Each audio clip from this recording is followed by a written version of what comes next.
الذي لا يدركه بعد الهمم ولا يناله غوص الفتن الذي ليس لصفته حد محدود ولا نعت موجود ولا أجل ممدود ولا وقت معدود فطر الخلائق بقدرته ونشر الرياح برحمته وبدد بالسهول ميدان أرضه ثم الصلاة والسلام على سيد الأنبياء والمرسلين خاتم النبيين بالقاسم محمد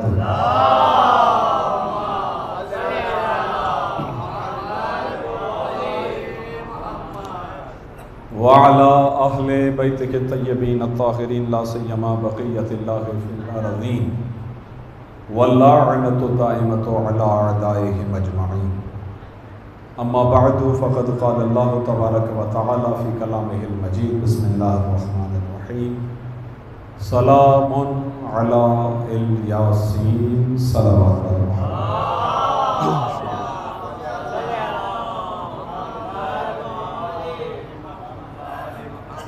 ایک اور درود عطیہ کیجیے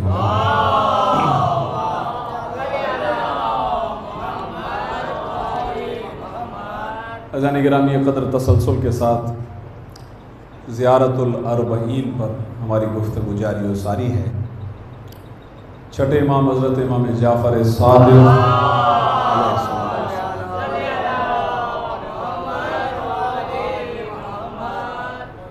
کی تعلیم کردہ یہ زیارت جسے زیارت الاربعین کہا جاتا ہے، معارف کے باب کا ایک خزانہ ہے اور بڑی پیچیدگیاں اور بڑی باریک بینیاں اور بڑا علمی سمندر اس کے اندر چھپا ہے۔ دوسرے مرحلے میں زائر خدا سے محو کلام ہے، اپنی گواہیاں خدا کے پاس امانتاً رکھوا رہا ہے، اور حسین ابن علی کے فضائل کا بیان ہے۔ ہمارے دین میں مکتب میں بچوں کو ہم یاد کرواتے ہیں فروعات میں، اصول دین اور فروع دین۔ فروع دین میں آخر میں دو چیزیں ہیں، ایک ہے تولا، ایک ہے تبرع۔ جتنی اہمیت ہمارے ہاں تولے کی ہے اتنی اہمیت تبرع کی ہے۔ بلکہ آپ کی خدمت میں عرض کروں، بعض مقامات پر ایسا محسوس ہوتا ہے کہ تولے سے زیادہ برکت ہے تبرع کی، ایسا ہے۔ لہذا اب آپ کی خدمت میں دلیل پیش کرتا ہوا آگے بڑھوں کہ طواف کرنے والا مشغول تھا طواف میں، اور جب وہ اپنا چکر پورا کاٹتا تھا تو امام معصوم تشریف فرما تھے، جب وہ طواف پورا چکر کاٹ کے آتا تھا امام اسے سلام کرتے تھے، وہ جواب دیتا تھا۔ پھر دوسرا چکر، پھر امام سلام کرتے تھے، پھر تیسرا چکر امام سلام کرتے۔ ایک مرتبہ امام نے سلام نہیں کیا، 7 چکر ہوتے ہیں، امام نے سلام نہیں کیا تو اس نے بعد میں پوچھا، مولا آپ نے پہلی 2-3 مرتبہ مجھ پہ سلام کیا، بعد میں سلام نہیں کیا؟ مولا نے کہا پہلی 3 مرتبہ تم ہم پر درود بھیج رہے تھے۔ اس کی آواز کھلی رکھیے گا، ہاں بھلے کھلی رکھیے گا، کیونکہ ہمت ویسے ہی نہیں ہے، اسی مائک کے آسرے چل رہے ہیں، کہاں کھلی رکھیے گا آواز۔ ایک عدیہ کیجیے درود محمد و آل، آواز کھلی رکھیے۔ بہرحال خیر، اب دوبارہ سے چکر آ جائے دوبارہ سے، تو 3 چکر کاٹے، سلام کیا امام نے، ایک چکر میں امام نے اسے سلام نہیں کیا۔ اس نے بعد میں امام سے پوچھا تو امام نے کہا وہ جو 3 مرتبہ تم نے چکر کیے میں نے سلام کیا تو ان تینوں میں تم ہم پر درود بھیج رہے تھے، جس باری میں ہم نے تم پہ سلام نہیں کیا اس کی وجہ یہ ہے کہ اس وقت تم ہمارے دشمنوں پر تبرہ کر رہے تھے۔ ہم یہ نہیں چاہتے تھے کہ سلام کریں اور سلسلہ رک جائے، تسلسل سے چلتا رہے. سلام دیجیے محمد و آل محمد. سلام علیکم. تو یہ ہے اہمیت بارات. ہمارے دین کا جز ہے. بارات عقیدہ ہے. لہذا زیارت میں جو سرکار سید الشہداء کی زیارت ہے، اس میں جو زیارت میں ذکر ہوا، اس میں اس مقام پر آ کر ذکر تبرہ ہے آمادہ انشاءاللہ. امام نے ارشاد فرمایا کہ وقت توازرا، یہ کون کہہ رہا ہے؟ زائر کہے گا. وقت توازرا علیہ من غرت الدنیا وباع حظہ بالارض للادنى وشرى آخرتہ بالثمن الاوکس وتغطرس وتردى فی ہوا واسخطک واسخط نبیک وعطاء من عبادک اہل النفاق والشقاق حملۃ الاوزار المستوجبین النار. یہ جو عبارت ہے، یہ عبارت میں چھٹے مولا ہمیں تبرہ سکھا رہے ہیں. تبرہ ہے. آپ نے گواہی دی، اے مولا میں آپ سے محبت کرتا ہوں، اے مولا آپ اللہ کے ولی ہیں، اے مولا آپ کی ولادت طیب و طاہر ہے، آپ وارث انبیاء ہیں. یہ سارے فضائل تھے، یہ تولا. اب تبرہ.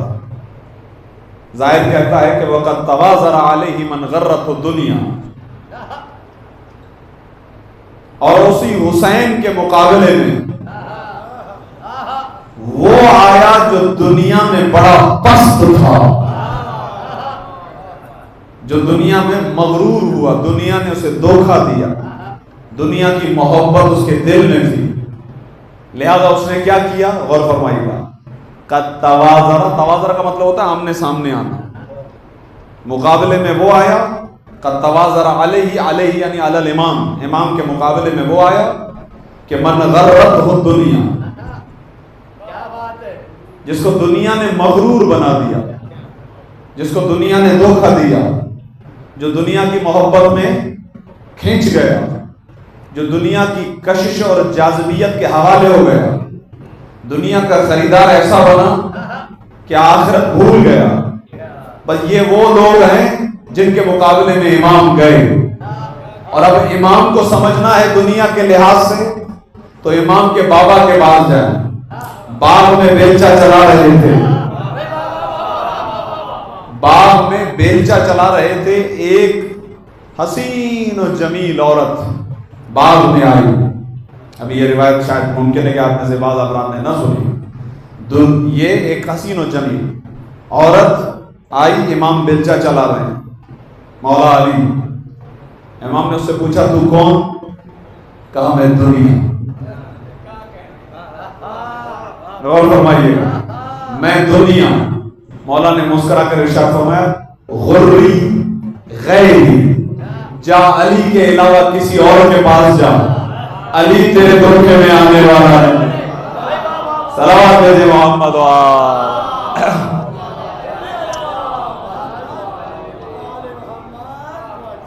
غری غیری، اے دنیا جا علی کے علاوہ کسی اور کو دھوکہ دے، علی تیرے دھوکے میں دینے آنے والا نہیں ہے. تو یہ ولایت، اور اس کے مقابلے میں وہ کہ جو دنیا دار، دنیا کے بھوکے، دنیا کی محبت دل میں رکھنے والے، دنیا نے انہیں مغرور. اچھا دیکھیں لفظ مغرور ہمارے یہاں اردو میں جس معنی میں استعمال ہوتا ہے، یعنی جو تکبر کرے ہم اس کو مغرور کہتے ہیں.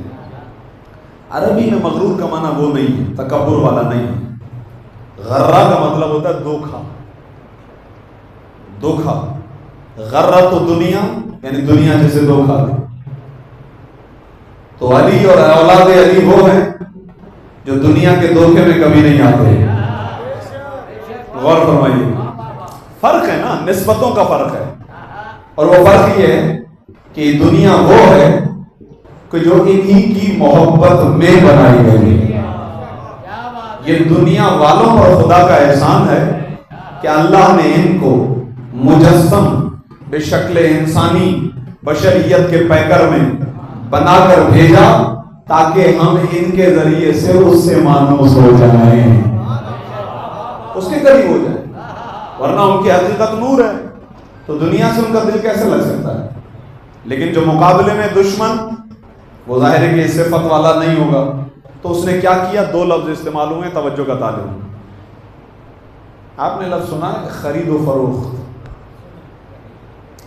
قرآن میں بہت آیتیں ہیں اس خرید و فروخت کو لے کر، کہ بعض وہ ہیں جو دنیا خرید لیتے ہیں، آخرت بیچ دیتے ہیں، اور بعض وہ ہیں جو آخرت پر نگاہ رکھے ہوئے آخرت کو خریدتے ہیں، دنیا کو بیچ دیتے ہیں۔ بس یہ دونوں صفات ایک دوسرے کے مخالف ہیں، یہ دونوں صفات ایک دوسرے کے مخالف ہیں۔ بعض وہ ہیں جو دنیا کے خریدار، بعض وہ ہیں جو آخرت کے خریدار، اور آخرت میں بھی میں جملہ آپ کے مزاجوں کے مطابق عرض کروں کہ یہ قرآن کے اندر بھی ہے، من یشری نفسہ ابتغاء مرضات اللہ، لوگوں میں سے کچھ ایسے بھی ہیں کہ جو آخرت نہیں مرضی خدا خریدنے والے ہیں، مرضی خدا ان کے پاس ہے، یہ ان کی صفات ہیں، آل محمد علیہ السلام کی صفات۔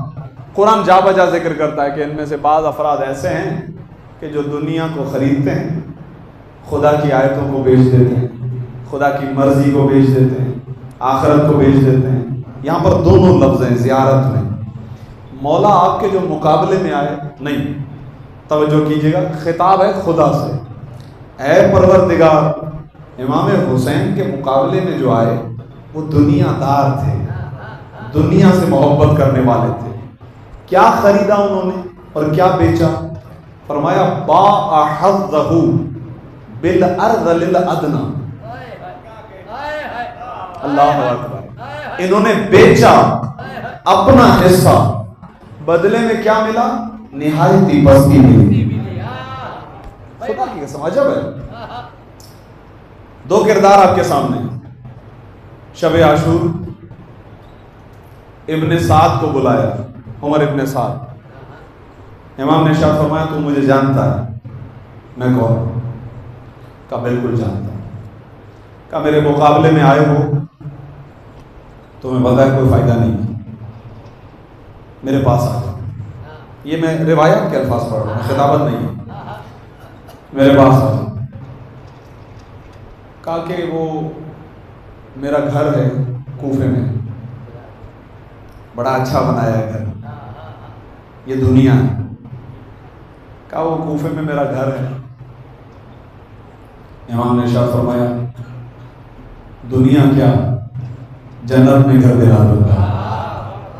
اختیار ہے نا، ان الحسن والحسین سیدہ شباب اہل جنت، جنت کے جوانوں کے سردار ہیں، جسے جنت میں جانا ان سے بنا کر رکھنی پڑے گی۔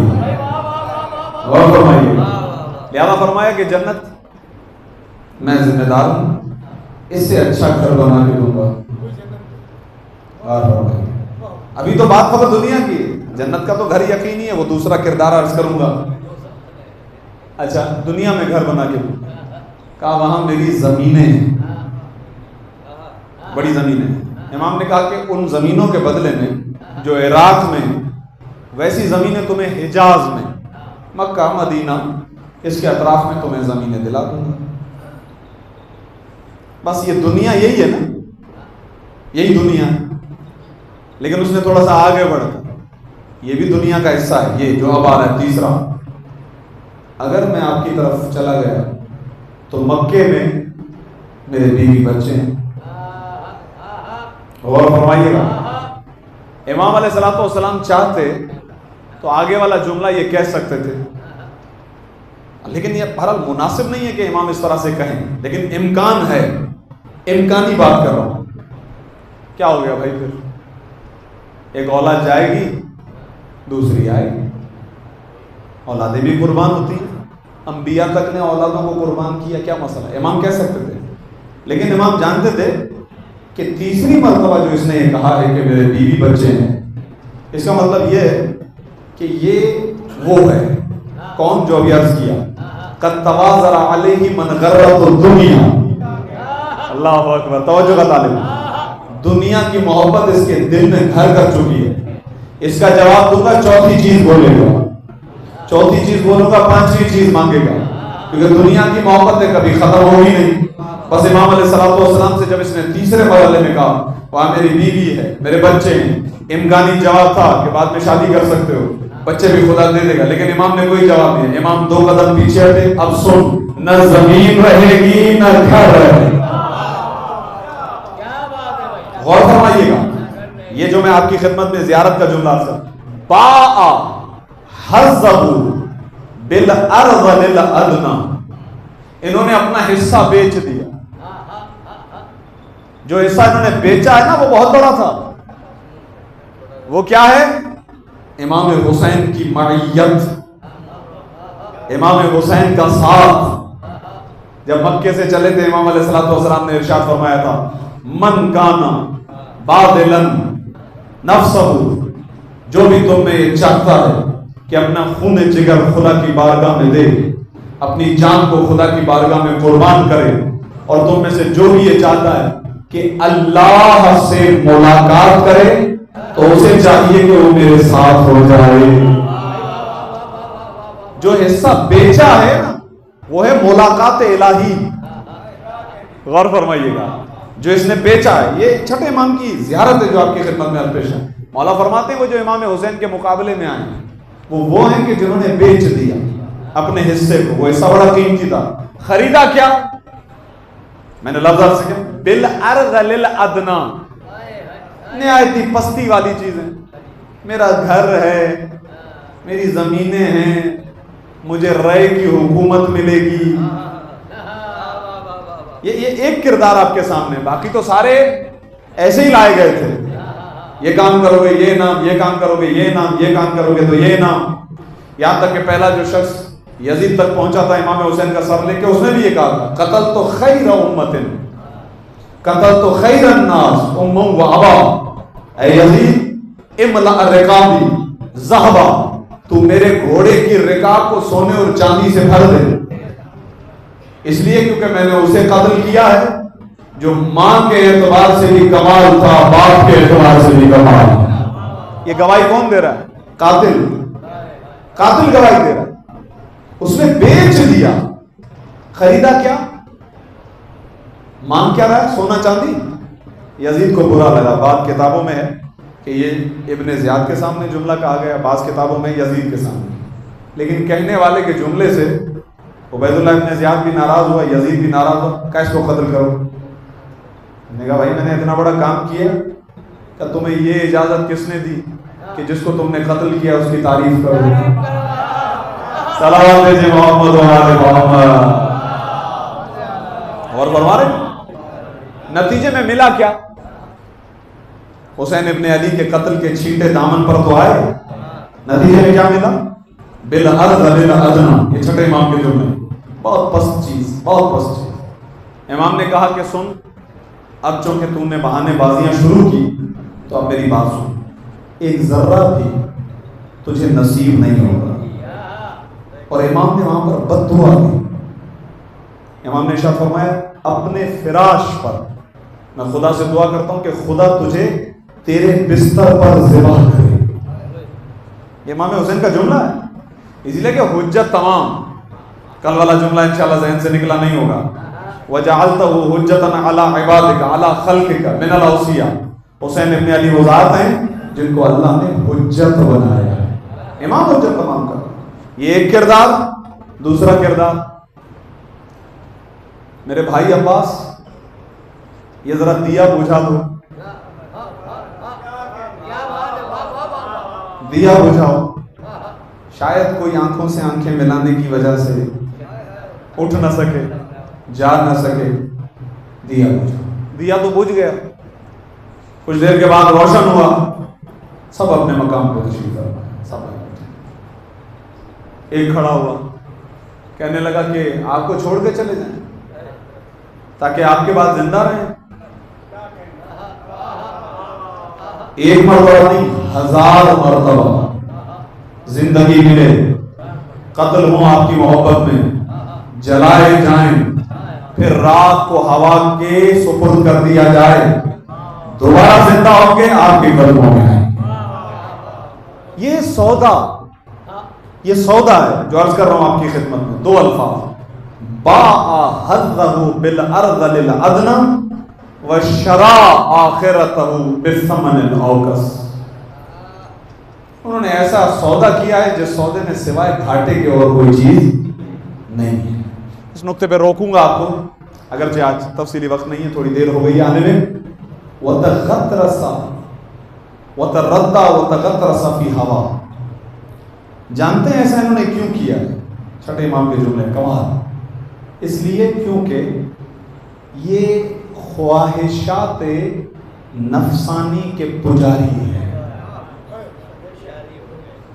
ہوا و ہوس، امیدوں کے پیچھے دوڑ پڑنا، بس اپنی دنیا، اپنی خواہشات، یہ ہوا و ہوس کے پجاری ہیں۔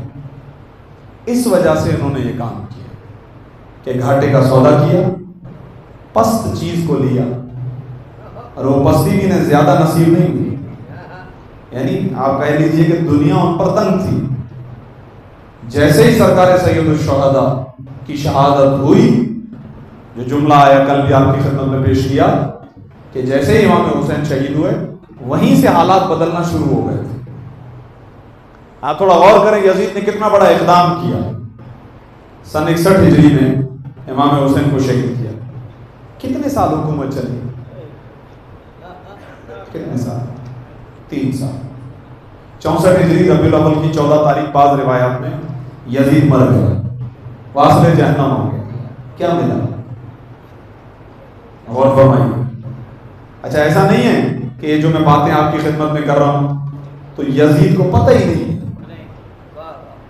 نہیں، احساس ہے کہ کیا کھویا ہے کیا پایا ہے، احساس ہے، پتہ ہے، لیکن کیا ہے؟ محبت دنیا غالب ہے، ہوا و ہوس غالب ہے، خواہشات نفسانی غالب ہے، دل کی آرزوؤں نے اسیر بنا رکھا ہے۔ یہ ہے سارے وہ جملے جو چھٹے امام دعا کے حصے سے، زیارت کے حصے سے میں بیان فرما رہے ہیں کہ وَلَقَدْ تَوَازَرَ عَلَيْهِ مَنْ غَرَّتْهُ الدُّنْيَا وَبَاعَ حَظَّهُ بِالْأَرْذَلِ الْأَدْنَى وَشَرَا آخِرَتَهُ بِالثَّمَنِ الْأَوْكَسِ۔ اور یہ وہ ہیں کہ وَتَغَطْرَسَ وَتَرَدَّ فِي هَوَى۔ یہ کیا کیا انہوں نے؟ یہ ظاہر گواہی دے رہا ہے، أَسْخَطَكَ وَأَسْخَطَ نَبِيَّكَ۔ یہ جو انہوں نے کام کیا، جو بھی کیا، گھاٹے کا سودا کیا، لیکن اے میرے مولا، اے میرے پروردگار، میں گواہی دیتا ہوں کہ یہ کام انجام دے کے انہوں نے تجھے بھی ناراض کیا ہے، تیرے نبی کو بھی ناراض کیا ہے۔ یہ بہت ہے۔ آپ ان جملوں کو شاید ظاہر کہ تشریح نہ دوں تو سمجھ میں شاید کم آئے، صرف ایک جہت عرض کر رہا ہوں۔ ہے توجہ آپ حضرات کی انشاءاللہ، وقت تو کافی ہو گیا ہے۔ عمرو ابن سعید اشدق، جب اس کو اطلاع ملی کہ حسین ابن علی قتل ہو گئے، یہ اپنی جگہ سے اٹھا تھا، رسول کی قبر پر آیا اور کہنے لگا کہ یوم بیوم بدر یا رسول اللہ۔ عمرو ابن سعید اشدق مدینے کا گورنر مقرر کیا گیا تھا یزید کی حکومت میں۔ اسے جب امام حسین کے قتل کی اطلاع ملی، اس نے قبر رسول اللہ کی طرف دیکھ کے کہا کہ آج کا دن بدر کے دن کا بدلہ ہے۔ آج کا دن بدر کے دن کا۔ کسی شخص نے کہا کہ جو تم جملے کہہ رہے ہو، اگر نبی کی بیٹی فاطمہ یہاں پر ہوتی تو تم یہ جملے کہہ سکتے تھے؟ یہ ہے اصل چیز جو بھی عرض کر رہا ہوں کہ ظاہر کہتا ہے اسخطک و اسخط نبیک، یہ کام انجام دے کے انہوں نے اللہ کو بھی ناراض کیا، یعنی تجھے ناراض کیا، تیرے نبی کو بھی ناراض کیا۔ یہ ہم بتا رہے ہیں، لیکن ان میں سے اکثریت ایسی ہے جنہیں جاہل رکھا گیا۔ یہ بہت اہم نقطہ عرض کر رہا ہوں۔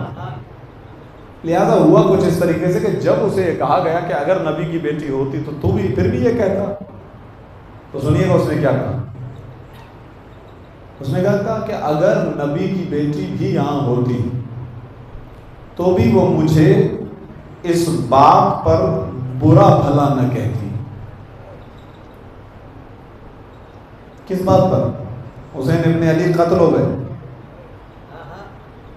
اور جناب زہرا ہمیں کہتی کہ تم نے صحیح کیا ہے. اللہ اکبر. یہ میں جملے یعنی عجب ہیں، ادا کیسے کروں؟ لیکن میں عرض کر رہا ہوں عمر ابن سعید اشدق نے یہ جواب دیا. مقتل مکرم کے اندر یہ روایت تفصیل سے میں نے اشارہ دیا. اس نے کہا کہ اگر نبی کی بیٹی بھی ہوتی نا تو ٹھیک ہے، وہ ہمیں یہ نہیں کہتی کہ تم نے اچھا کیا، لیکن ہمیں سرزنش نہیں کرتی، ہم نے برا بھلا نہ کہتی. کیوں؟ اس لیے کہ ہم نے جو کچھ بھی کیا وہ دین کے مطابق کیا. یزید ہمارا اولی الامر ہے اور اولی الامر کی اطاعت واجب ہے، لہذا اس نے حکم دیا حسین کو قتل کرنے کا، ہم نے قتل کیا. اب آپ سمجھیے گا چھٹے امام نے آپ کے عقیدوں کو کیسے بچایا ہے. یہ ہے جو پڑھایا گیا ہے غیروں کو، جو آپ کو دیکھ کے ہی ان کی جو ہے وہ تیوریوں پہ بل آ جاتے ہیں، آپ کو دیکھ کے ہی ان کو پریشانی ہو جاتی ہے، آپ کو دیکھ کے ہی آپ پر کفر کے فتوے لگتے ہیں، آپ کے ساتھ کھانا کھانے کے لیے آمادہ نہیں ہوتے ہیں، آپ کے ساتھ سفر. کیوں؟ اسی لیے کہ ان کی پہلے دن سے مٹی پلید ہو چکی ہے، پہلے دن سے آغاز ہی ان کا خراب ہے، انہیں پتہ ہی نہیں ہے اس چیز کا. جو میں عرض کر رہا ہوں آپ کی خدمت میں، چھٹے امام ہمیں بتا رہے ہیں کہ یہ جو انہوں نے کام کیا ہے، اس کام کے بارے میں یہ ذہن میں رہے کہ اللہ بھی ناراض ہے، اس کا نبی بھی ناراض ہے. صلوات بھیجے محمد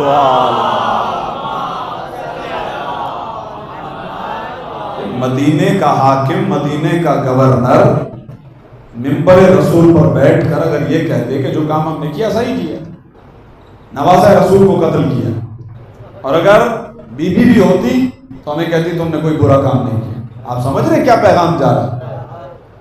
وہاں پر بچے بھی تو ہیں، وہاں پر جوان بھی تو ہیں. کیا پیغام جا رہا ہے؟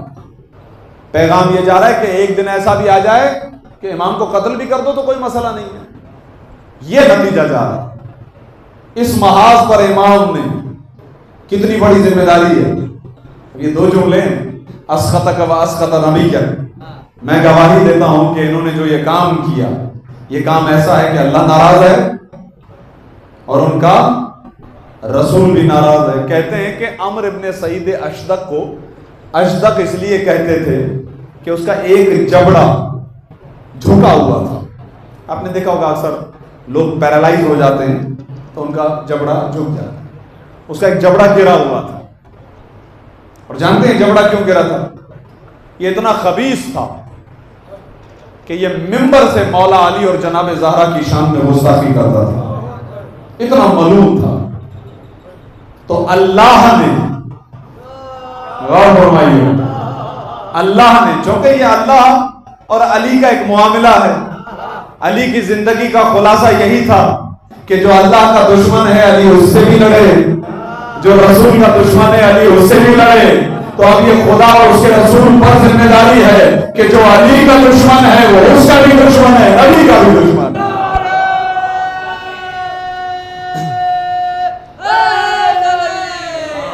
یا علی یا علی یا علی. تو یہیں پر اس کے جبڑے کو جھکایا کہ دنیا دیکھ کر اسے پہچانتی رہے کہ خدا نے دشمن علی کو دنیا میں عذاب میں مبتلا کیا. جو علل اعلان اہل بیت سے بیزاری کا اظہار کرے، دنیا سے ان کا عذاب شروع ہو جاتا ہے، دنیا سے ہی ان پر لعنتیں برسنا شروع ہو جاتی ہیں، دنیا سے ہی خدا کی رحمت ان سے دور ہونا شروع ہو جاتی ہے، کیونکہ رحمت خدا بندی کا تعلق محبت اہل بیت سے.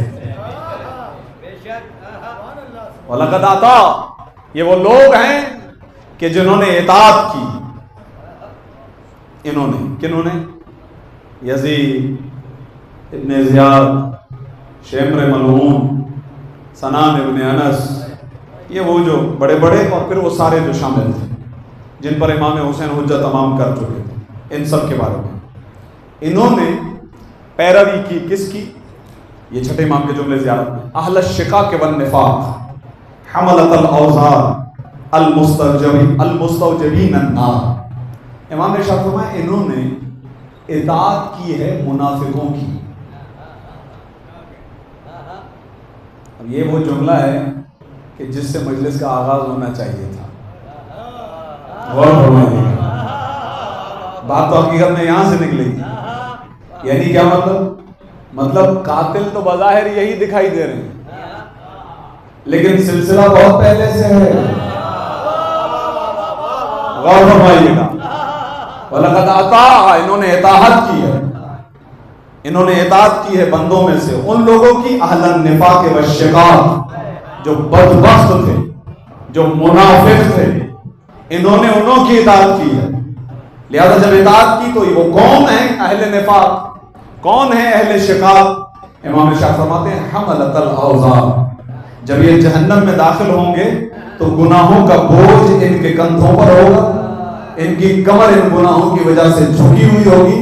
المستوجبین النار، خدا نے ہمیشہ کے لیے ان کو جہنم کے حوالے کر دیا ہے۔ ہم فیہا خالدون، یہ ہمیشہ جہنم میں رہنے والے ہیں، یعنی گویا جہنم بنی ہی ان کے لیے، اس لیے کہ جنت میں تو وہ جائے۔ اب کیسے عجیب تقسیم ہے، آپ دیکھیں نا، اللہ کے رسول نے کیا زاویہ ہے جو اللہ کے رسول نے چھوڑ دیا، کیا جہت ہے۔ ساتھ علی ہیں تو فرمایا یا علی انت قسیم النار والجنہ، اے علی تو جنت اور جہنم کو تقسیم کرنے والا ہے۔ ساتھ اگر سیدہ ہوں تو فرمایا ان فاطمہ بنتی یا ابنتی، میری بیٹی فاطمہ ہی سیدۃ نساء العالمین، یا عالمین کی عورتوں کی سردار ہیں، اور یا سیدۃ نساء اہل الجنہ، ہر وہ خاتون جو جنت میں داخل ہوگی جب تک سیدہ راضی نہ ہو جنت میں داخل نہیں۔ یہ سیدہ اور وہ دونوں بچے ان الحسن والحسین سیدہ شباب اہل الجنہ، کوئی جنت میں اس وقت تک نہیں جا سکتا جب تک اپنے آپ کو رعایہ حسنین نہ بنا دے۔ صلوات علیہ کیجئے محمد وآل۔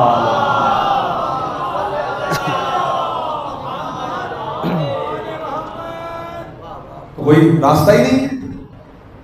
اب علی کا کوئی دشمن ہو، سیدہ کا کوئی دشمن ہو، حسنین کا کوئی دشمن ہو، نہیں معلوم وہ کیوں نمازیں پڑھ رہا ہے، نہیں معلوم، نہیں معلوم کس دھوکے میں، نہیں معلوم۔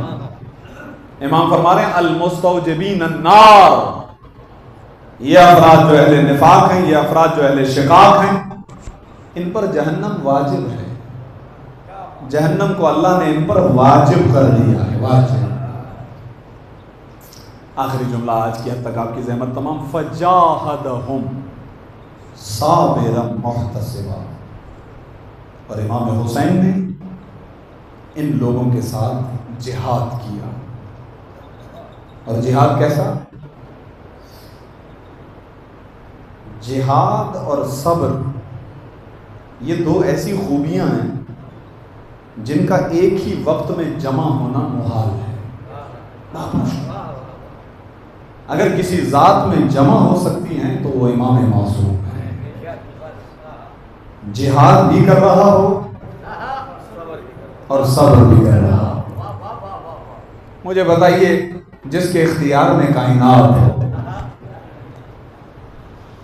کیا وہ اشارہ کرے کیا کچھ نہ ہو جائے؟ لیکن صبر۔ پھر ایک اور لفظ آیا محتسباً۔ تاریخ طبری میں عجب روایت ہیں، قسم بخدا، واقع کربلا کو لے کے۔ دشمن ہے نا، دشمن، وہ تو لڑ رہے تھے نا، لڑتے ہوئے انہوں نے ایک روایت کہی، ان سے ایک روایت بیان ہوئی، ان سے حدیث کربلا، علامہ طالب جوہری اللہ مقامہ کی کتاب کے اندر تاریخ طبری سے نقل ہے۔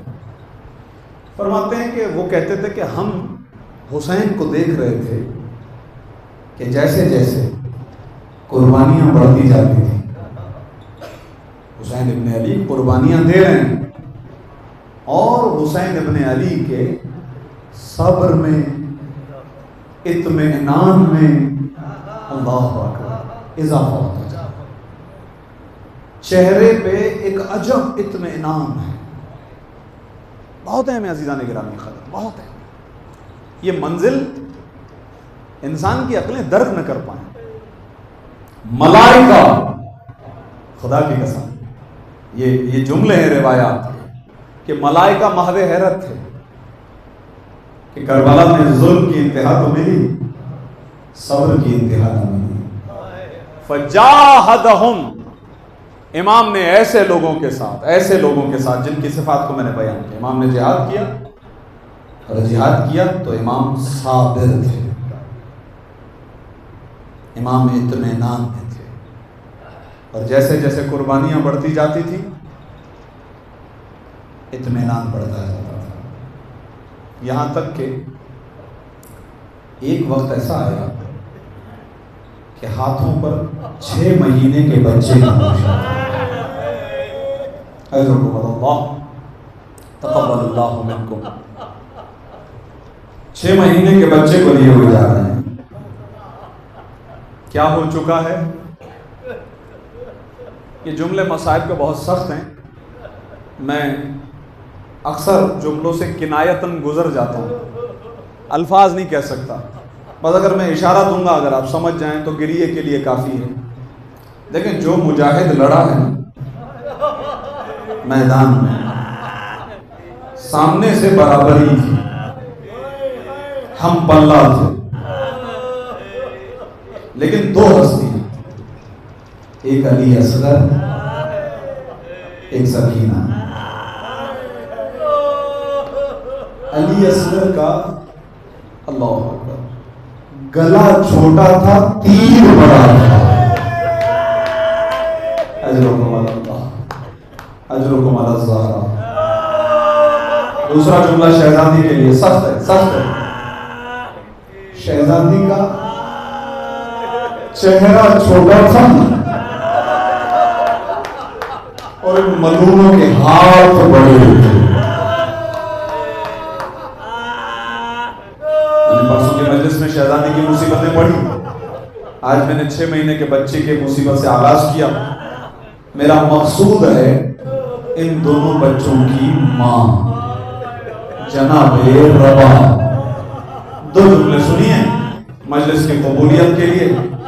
رات کا وقت تھا، امام حسین خیموں کے تلایہ پھر رہے تھے، ایک خیمے سے کسی بی بی کے رونے کی آواز ہے۔ امام خیمے میں گئے تو دیکھا رباب رو رہی ہے۔ اے رباب کیا ہوا؟ آپ کیوں گریہ کر رہے؟ کہا مولا ابھی میں بیویوں کے خیمے میں جو گئی نا تو میں نے دیکھا ہر بیوی کی اولاد بڑی ہے، اور وہ بیویاں اپنے بچوں سے کہہ رہی تھیں کل تمہیں پہلے مرنا ہے تاکہ ہم سیدہ کی بارگاہ میں سرخرو ہو جائیں۔ مولا اس گھر نے مجھے سب کچھ دیا، کاش کوئی بڑا بیٹا ہوتا جو کل آپ پر قربان کر کے میں بھی سیدہ کی بارگاہ میں سرخرو ہو جاتی۔ یہ جملہ تو ہے، اگلا جملہ مولا نے کیا کہا نہیں ہے، لیکن عجب نہیں کہ امام نے جواب دیا، اور اے رباب دل چھوٹا نہ کرو، تیرا اصغر تو وہ جہاد کرے گا، تیری سکینہ تو وہ جہاد کرے گی۔ اللہ اکبر، اللہ اکبر، کہ اس جہاد کی مثال نہیں ہوگی۔ شہزادے کو لے کے واپس آئے، یہ ہے وہ منزل۔ جاہدہم، امام حسین نے جہاد کیا صابرا محتسبا، صبر کی کیفیت میں، احتساب کی کیفیت میں، اطمینان کی کیفیت میں۔ ہاتھوں پہ 6 مہینے کا بچہ ہے۔ یہ مقتل کے جملے نہ ہوتے تو طالب علم کی حیثیت سے میں کبھی امام کے لیے نہیں کہتا۔ امام ذوالجناح پر بیٹھے بیٹھے لاشوں کو اٹھاتے تھے،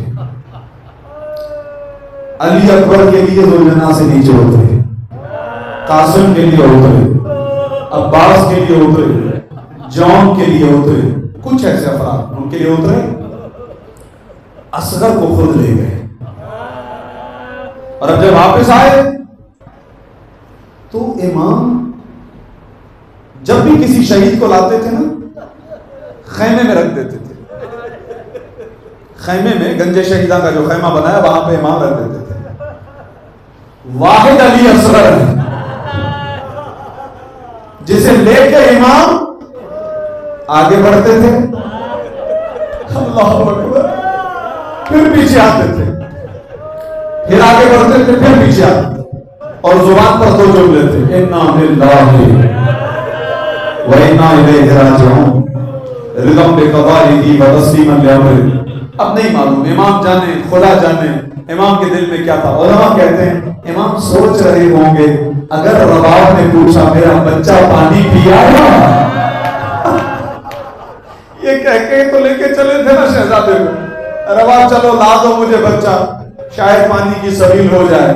امام آگے بڑھتے ہیں، پیچھے ہٹتے ہیں، پھر ایک جملہ ملا جو زیارت سے امام کے جملے کو اخذ کیا میں نے۔ ایک مرتبہ امام نے اوپر دیکھا آسمان کی طرف، ہاتھ میں علی اصغر کا خون جمع ہوا ہے، آسمان کی طرف پھینکنا چاہتے تھے، آسمان نے انکار کیا، پر اے مولا اس خون کو ہم متحمل نہیں کر سکتے، تحمل نہیں کر سکتے، زمین پہ گرانا چاہتے تھے، زمین نے انکار کیا، کہا کہ مولا یہ خون ناحق زمین پر نہ گرے ورنہ زمین کی برکتیں ختم ہو جائیں۔ اب جانتے ہیں حسین نے کیا کیا؟ مولا نے ایک مرتبہ خون اٹھایا، چہرے پر ملا، ایک جملہ کہا کہ میں اپنے نانا کی خدمت میں اسی طرح جاؤں گا کہ علی اصغر کا خون میرے چہرے پر۔ جناب رباب چلی، 11 محرم کو امام کے لاشے کو دیکھا، تپتی ہوئی دھوپ میں رکھا تھا، طواف کر کے کہنے لگی مولا اے میرے والی تجھے میں تپتی ہوئی دھوپ میں چھوڑ کر جا رہی ہوں، وعدہ کرتی ہوں جب تک زندہ رہوں گی ٹھنڈا پانی نہیں پیوں گی، جب تک زندہ رہوں گی سائے میں نہیں بیٹھوں گی۔ بی بی کوفے آئی، شام آئی، شام سے جب رہائی ملی اور سواریاں تیار تھی، جناب زینب گھبرائی، بولا بیٹا سید سجاد ادھر تو آؤ، تمہاری ماں رباب نظر نہیں آ رہی ہے۔ سید سجاد نے کہا تو بھی اماں میں جانتا ہوں اماں کہاں ہوں گی۔ یہ کہہ کے ایک مرتبہ خرابے میں اترے، دیکھا ایک چھوٹی سی قبر پر جناب رباب نے اپنے آپ کو گرایا ہوا ہے۔ امام نے بازو تھاما، اماں چلیے گا؟ کہا بیٹا اب مدینے میں میرا کون رہ گیا، وادی کربلا میں رہ گیا، 6 مہینے کا بچہ کربلا میں رہ گیا، آخری جینے کی امید تھی سکینہ، وہ بھی یہاں رہ گئی، کیا کر کروں گی مدینے؟ حکم امام تھا مدینے آئی۔ آخری جملے مدینے پہنچی، مورخین نے لکھا بی بی دھوپ میں باہر بیٹھتی تھی، ٹھنڈا پانی نہیں پیتی تھی، ہمیشہ حسین پر گریہ کرتی رہتی تھی، دعا مانگتی تھی پروردگار یہ آنسو کبھی خشک نہ ہو۔ ایک دن بارش ہوئی، بارش ایسی ہوئی کہ گویا جان چلی جائے، سخت طوفان۔ جناب زینب سید سجاد کی خدمت میں کہنے لگے آؤ ذرا، رباب سے کہتے ہیں کہ حجرے میں آ جائے۔ تو بھی اماں کیسے کہوں؟ اماں نے بابا سے وعدہ کیا تھا۔ بہرحال اسلام کے بعد دونوں ہستیاں چلی، جناب زینب، امام سجاد۔ بی بی زمین پر ہے، تیز بارش ہو رہی ہے، دونوں نے کہا بی بی اب واپس چلیے۔ امام سجاد نے کہا اماں اب واپس چلیے گا۔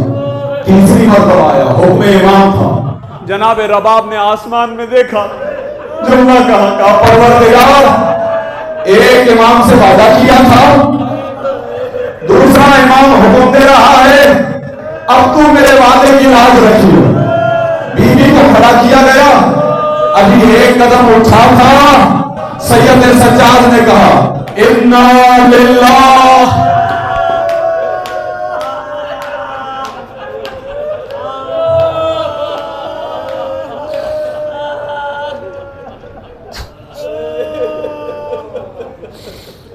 ماتم حسین، موت